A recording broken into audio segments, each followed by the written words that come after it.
In this updated tutorial, I will show you how to temporarily deactivate or disable your Instagram account. To start, open your Instagram application like this, then tap your profile icon in the bottom right corner.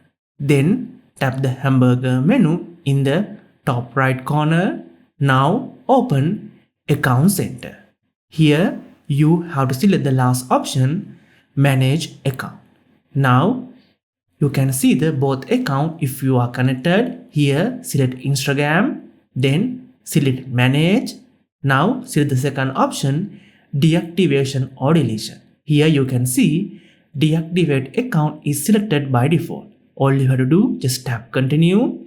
Then this information and account will be deactivated temporarily.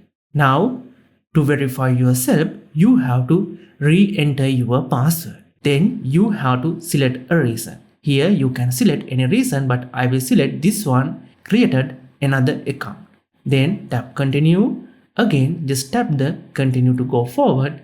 Now you will get this Deactivate account option. Just tap it. Now just wait few seconds. Then you will see your account is now deactivated, as well as you will be logged out from your Instagram.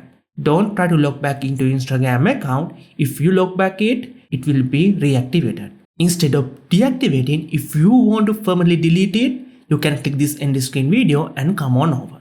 See you in the next one. Later.